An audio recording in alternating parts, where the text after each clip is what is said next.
Assalamualaikum warahmatullahi wabarakatuh.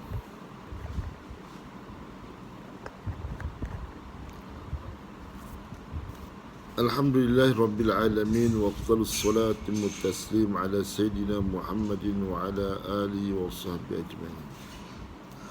Allahumma akhrijna min adh-dhulumati al-wahm wa akrimna bi nuril fahm وافتح علينا بمعرفة العلم وسهل الأخلاق ونبي العلم وجعلنا ممن يستمعون القول فيتبعون أحسنه.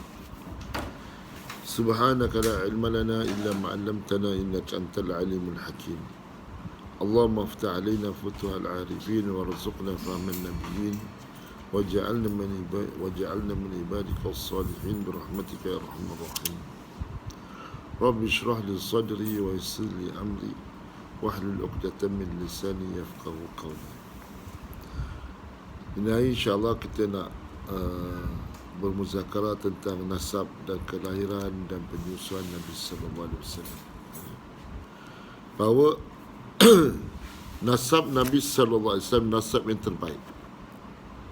Tidak ada nasab yang lebih baik daripada nasab Nabi Sallallahu Alaihi Wasallam. Apa itu nasab? Itu jalur keturunan Nabi Sallallahu Alaihi Wasallam sehinggalah wasal sampai kepada Nabi Ismail AS. Nabi Ismail itu bapanya bernama Ibrahim AS. Jadi nasab Nabi Sallallahu Alaihi Wasallam iaitu daripada Nabi, iaitu Muhammad, Nabi Muhammad Sallallahu Alaihi Wasallam. Jadi kita tahu sikit bagaimana kelahiran Nabi Sallallahu Alaihi Wasallam.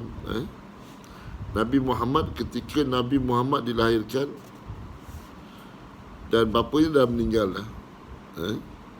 dan disambut oleh Abdul Muttalib, iaitu datuknya, iaitu tanggungjawab untuk menerima kelahiran Nabi Sallallahu Alaihi Wasallam adalah Abdul Muttalib, iaitu datuk Nabi Sallallahu Alaihi Wasallam. Jadi ketika Abdul Muttalib memegang bayi tersebut, bayi yang mulia ini, bayi yang terbaik di dunia dan di akhirat ini, Allah Subhanahu Wa Taala telah ilhamkan kepada Abdul Muttalib supaya diletakkan nama yang syibih, yang agak serupa dengan namanya sendiri, nama beliau sendiri, iaitu Abdul Muttalib. Iaitu nama Abdul Muttalib ialah Al-Hamd. Siapa nama Abdul Muttalib? Iaitu Syaibatul Hamd. Syaibatul Hamd. Syaibatul Hamd. Hamd mana pujian. Jadi Hamd jadikan Muhammad. Muhammad iaitu isim maf'ul, itu yang dipuji. Kalau makhluk langit memanggil Ahmad, makhluk di bumi memanggil Muhammad. Dan tidak ada sebelum ini manusia yang bernama Muhammad illa Muhammad, melainkan Muhammad Sallallahu Alaihi Wasallam. Jadi Muhammad, bapanya bernama Abdullah. Abdullah ini adalah anak kepada Abdul Muttalib. Tadi dah beritahu, Ustaz dah beritahu, iaitu Abdul Muttalib nama asalnya itu Syaibatul Hamd. Hamd mana pujian. Abdul Muttalib bin apa? Abdul Muttalib bin Hisham. Bin Hisham.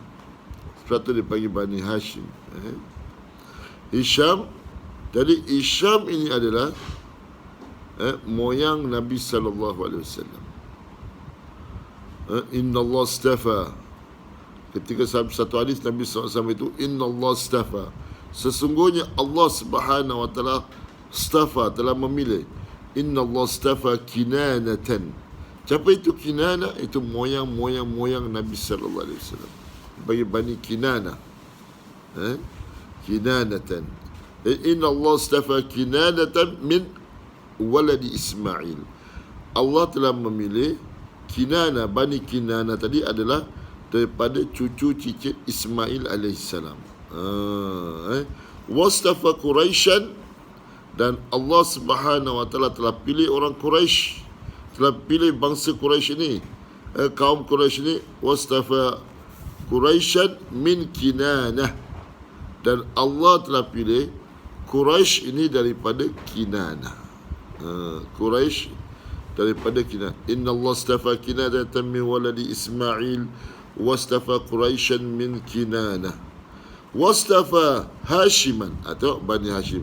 Hashiman itu daripada Hisham, daripada Bani Hashim. Wastafa Hashiman min Quraisy, dan Bani Hashim itu daripada kaum Quraisy.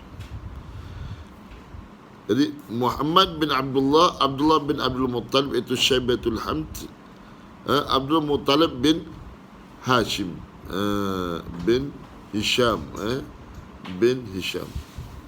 Hisham bin Abdul Manaf. Suatu ketika Nabi SAW naik ke Bukit Safa, ya Bani Abdul Manaf, ya Bani Fir, ya Bani Kinana, halummu, mari datang sini, aku nak beritahu kamu sesuatu. Jadi ini adalah keturunan-keturunan daripada Nabi Mustafa sallallahu alaihi wasallam.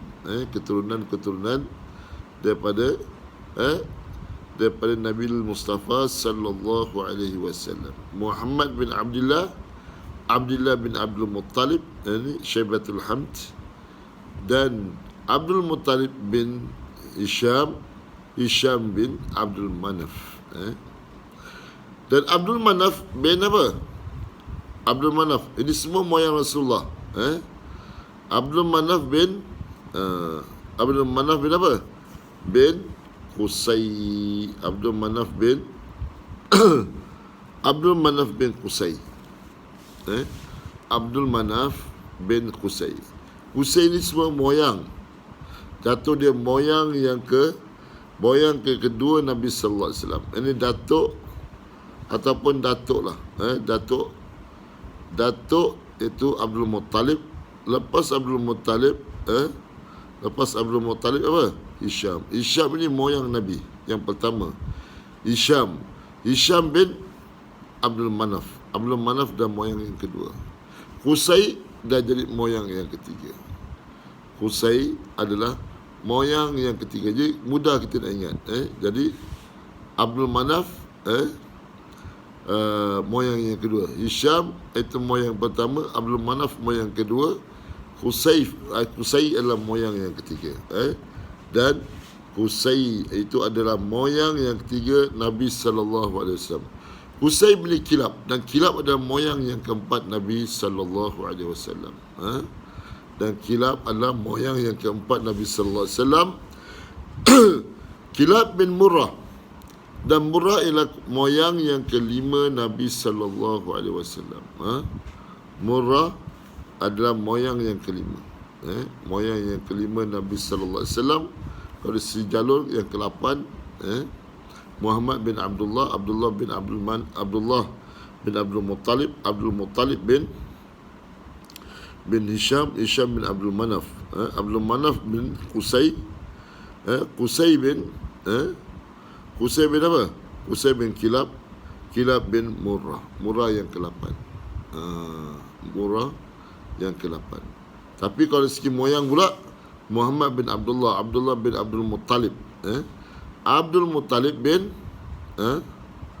apa? Bin Hisham. Hisham dah moyang yang pertama.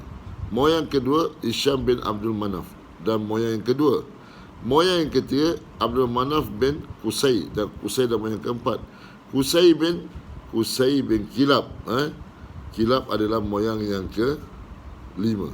5, dan Qusay bin Murrah, Murrah dan moyang yang ke-6. Murrah adalah moyang yang ke-6.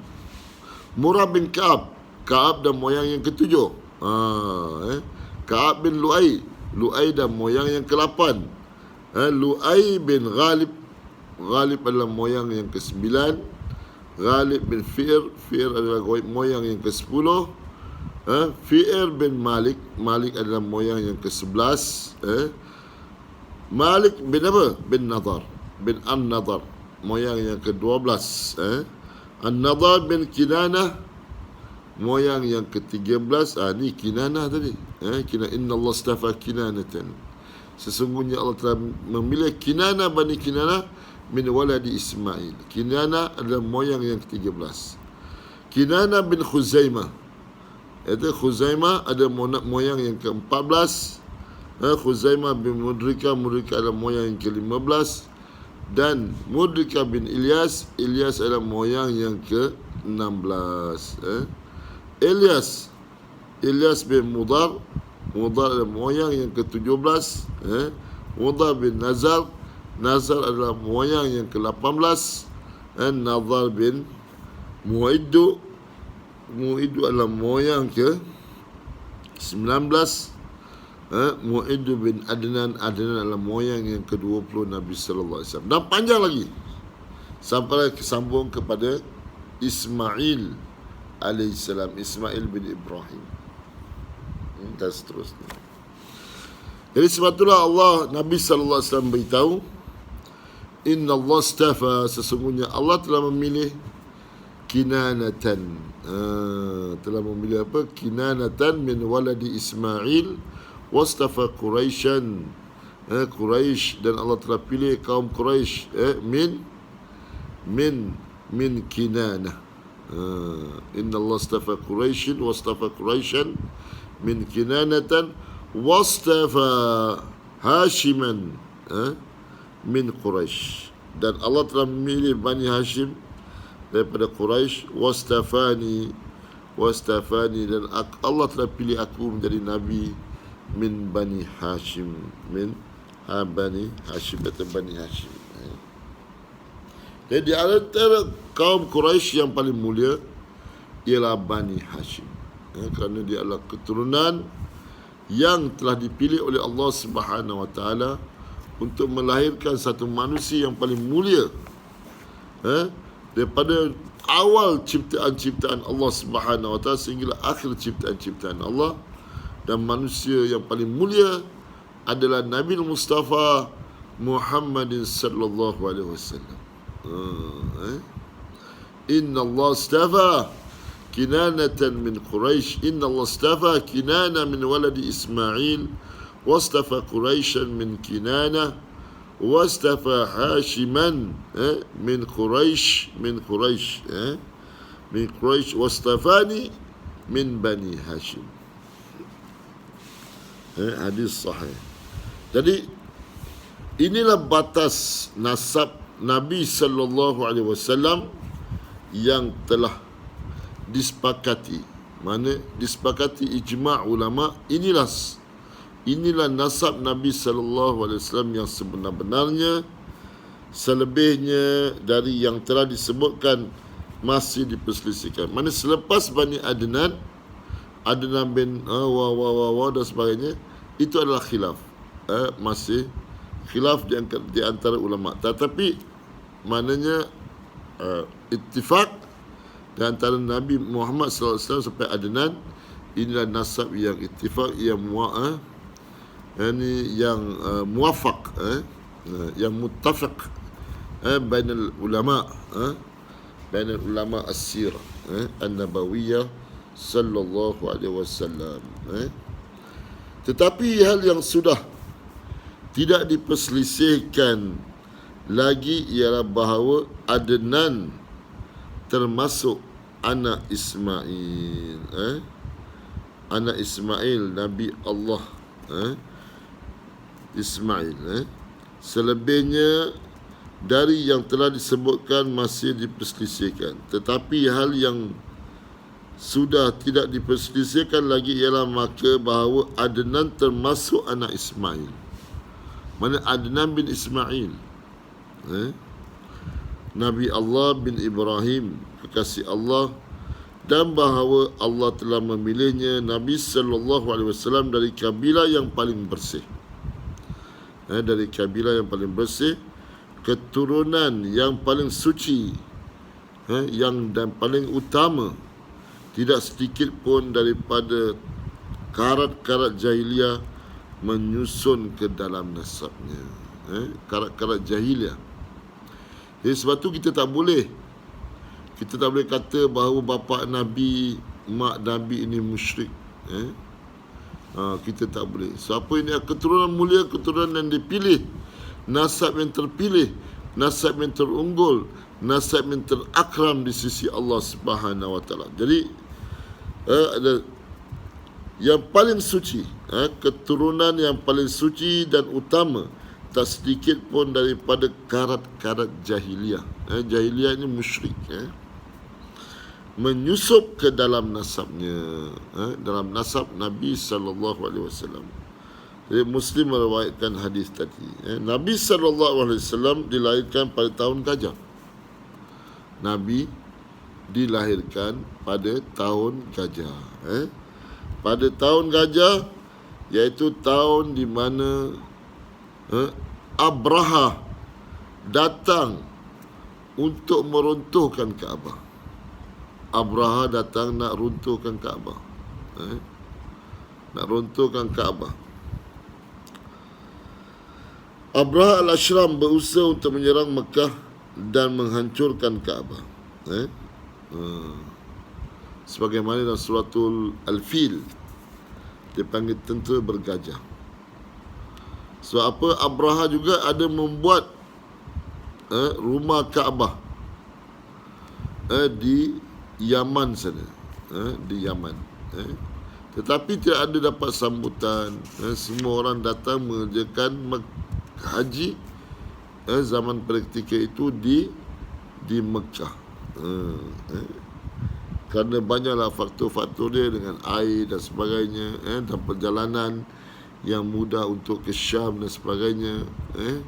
Buat apa nak pergi dekat Yaman sana?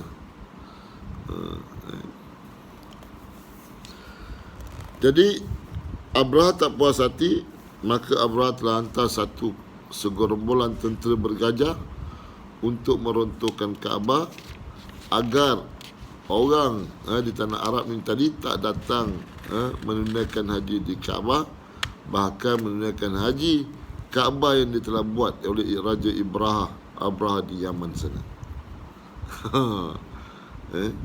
Dia datang nak runtuh Kaabah. Jadi Abdul Muttalib beritahu, jangan runtuhkan Kaabah, nanti aku nak keluarkan aku punya unta, ternakan aku daripada Kaabah. Kaabah ada tuan punya dia, iaitu Allah. Biar Allah jaga.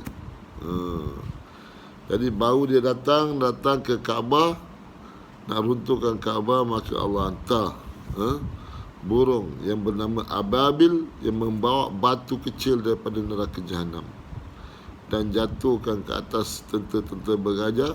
Maka tentera gajah ni semua terbakar, kering macam kena goreng.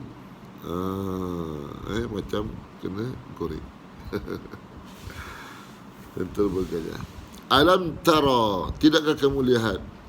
Kaifa, bagaimanakah Allah? Kaifa fa'ala rabbuka, bagaimanakah Tuhan kamu wahai Muhammad? Kaifa rabbuka fa'ala bi ashabil fil.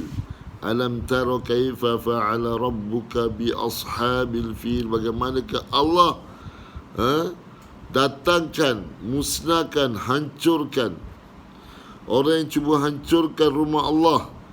Allah hancurkan mereka. Jadi ayat ni kita boleh gunakan azimat. Kalau orang nak hancurkan rumah Allah, nak tolak rumah Allah, dia bawa bulldozer nak tolak rumah Allah, kita ramai-ramai baca alam tara kaifa fa'ala rabbuka bi ashabil fil. Dalam hati kita niatkan supaya Allah bagi dia, supaya Allah datangkan bantuan pertolongan sebagaimana Allah Subhanahu wa taala datangkan pertolongan kepada Mekah, Kaabah Syarif. Allah datangkan burung Ababil membawa batu daripada api neraka Jahanam, dan jatuhkan ke atas kepala tentera bergajah ini. Jadi satu orang pun tak selamat, semua habis mati, hancur kering kat situ juga. Subhanallah. Alam yaj'al kaidahum fi tadlil. Jadi tidakkah kamu lihat bagaimana Allah telah jadikan mereka tadi hancur binasa dan mati dalam kesesatan. Ya'udzubillah. Su'il khatimah. Itu mana su'il khatimah? Mati dalam keadaan kesesatan.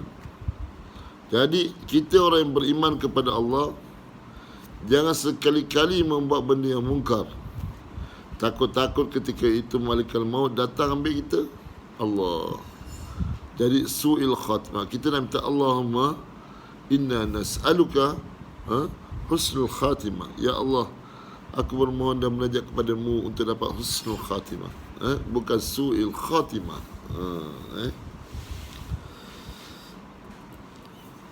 Lalu Allah menggagalkan dengan mukjizat yang mengkagumkan. Allah datangkan mukjizatnya. Kaabah. Mukjizat. Datangkan mukjizat yang mengkagumkan sebagaimana yang diceritakan di dalam Al-Quran. Menurut riwayat yang paling kuat, jatuh pada hari Isnin. Peristiwa itu berlaku pada hari Isnin malam 12 Rabiul Awal, hari kelahiran Nabi Mustafa sallallahu alaihi wasallam. Jadi Nabi nak lahir, Allah tunjukkan mukjizat. Lahir lagi dah nampak mukjizat Nabi sallallahu alaihi wasallam. Mukjizat. Sebelum lahir berbagai-bagai alamat mimpi ibunya, at-tahur, ibunya yang suci, wanita yang suci. Wanita yang suci yang melahirkan seorang hamba Allah yang suci, Nabi Allah yang suci, yang mulia, mulia semulia-mulia ciptaan Allah di kalangan nabi-nabi. Muhammad sallallahu alaihi wasallam nabi yang paling mulia. Kita kena minta doa Allah supaya ya Allah, Allah maj'al qulubana hubban lin Nabi Mustafa sallallahu alaihi wasallam lailan wa nahara fi kulli lamhatin wa nafasin adada ma wasi'u ilmullah. Ya Allah, Kau jadikanlah hati kami 24 jam siang malam, setiap kelip mata cinta kepada Nabi Mustafa sallallahu alaihi wasallam. Kita amalkan, buat wirid supaya malam roh kita dapat berjumpa dengan Nabi Mustafa sallallahu alaihi wasallam. Siapa Nabi? Kita ni manusia tak mati sebenarnya. Cuma kita berpindah alam. Lebih-lebih lagi orang yang berjihad fi sabilillah. Wala taqulu liman yuqtaluna fi sabilillahi amwat bal hum ahya walakin la tash'urun. Jangan kamu katakan orang yang berjihad di jalan Allah itu mati. Orang yang pergi buat dakwah ila Allah itu mati. Tak mati. Baik dia jatuh garung ke, jatuh kapal terbang ke, kena langgar kereta ke, mereka ni tak mati kalau mereka tadi dalam keadaan perjalanan dakwah. Jihad fi sabilillah, tak mati. Wala taqulu liman yuqtaluna fi sabilillahi amwatun bal ahya. Seperti Abbas, seperti Hamzah, seperti Sayyidina Hamzah bin Abdul Muttalib, bapa saudara Nabi sallallahu alaihi wasallam, dikelar, dipotong telinganya, dibunuh, tak mati. Kenapa? Kerana kematian beliau ketika beliau berada di jalan Allah, jihad fi sabilillah, dalam keadaan tengah meninggikan kalimah Allah. Jadi mereka ini tidak mati. Jadi kita sampai sini insya-Allah, dan kita sambung pada daras yang akan datang. Aku qauli hadza astaghfirullahal azim li wa lakum wa billahi taufiq wal hidayah. Wassalamu alaikum warahmatullahi wabarakatuh.